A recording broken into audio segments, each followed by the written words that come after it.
Daily. Taste the Daily. Tiruvallur மாவட்டம் சோழவரம் அருகே தனியார் மருத்துவமனையில் சிகிச்சை பெற வந்த பெண்ணிடம் பாலியல் சீண்டலில் ஈடுபட்ட மருத்துவ பணியாளர் பிடிபட்டார். நல்லூரில் உள்ள தனியார் மருத்துவக் கல்லூரி மருத்துவமனைக்கு 38 வயது பெண் ஒருவர் மருத்துவ சிகிச்சைக்கு வந்தார். MRI ஸ்கேன் எடுப்பதற்காக அவரை ஸ்ட்ரக்சரில் அழைத்து சென்ற பணியாளர் அந்த பெண்ணிடம் பாலியல் சீண்டலில் ஈடுபட்டதாக கூறப்படுகிறது. மயக்க மருந்து பாதிப்பில் இருந்து சுய நினைவுக்கு திரும்பிய இளம்பெண் தனக்கு நேர்ந்த கொடுமையை உறவினர்களிடம் கூறியுள்ளார். அவர்கள் அளித்த புகாரின் பேரில் வழுதிகை மேட்டைச் சேர்ந்த மருத்துவமனை பணியாளர் ராஜ்குமார் போக்சோ சட்டத்தில் பிடிபட்டார். விடியா ஸ்டாலின் ஆட்சியில் மருத்துவமனையில் கூட பெண்களுக்கு பாதுகாப்பு இல்லாத அவலநிலை ஏற்பட்டுள்ளதாக மக்கள் குற்றம் சாட்டுகின்றனர்.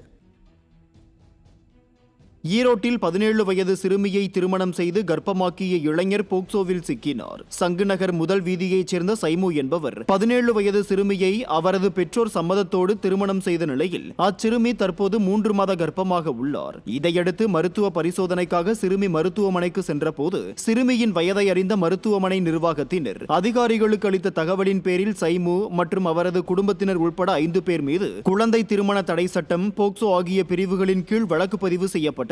விடியா அரசின் சமூக நலத்துறை அமைச்சர் கீதா ஜீவன் குழந்தை திருமணங்களை தடுக்க நடவடிக்கை எடுக்காமல் மெத்தனப்போக்காக செயல்படுவதாக குற்றச்சாட்டு எழுந்துள்ளது.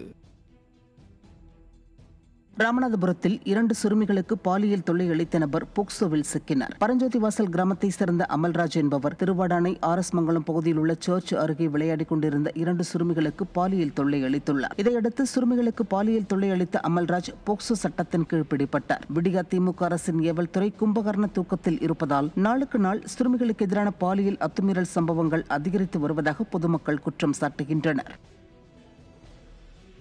கள்ளக்குறிச்சியில் 16 வயது சிறுமியை திருமணம் செய்த நபர் போக்சோவில் சிக்கினார். கச்சிராயபாளையம் பகுதியைச் சேர்ந்த ராஜாஜி என்பவர் அதே பகுதியைச் சேர்ந்த 16 வயது சிறுமியை கடந்த ஏப்ரல் 7ஆம் தேதி திருமணம் செய்தார். இதுகுறித்து தகவல் அறிந்த மகளிர் ஓர்நல அலுவலர் அளித்த புகாரின் பேரில் சிறுமியை திருமணம் செய்த ராஜாஜி மற்றும் அவரது குடும்பத்தினர் உட்பட 4 பேர் மீது போக்சோ சட்டத்தின் கீழ் வழக்கு பாய்ந்தது. குழந்தைகளுக்கு எதிரான குற்றங்களை தடுக்க தவறிய ஸ்டாலின் அரசு நீதிமன்ற தீர்ப்பில் ஸ்டிக்கர் ஒட்டி பெருமை தேட நினைப்பது வெட்கக்கேடானது என மக்கள் விமர்சிக்கின்றனர்.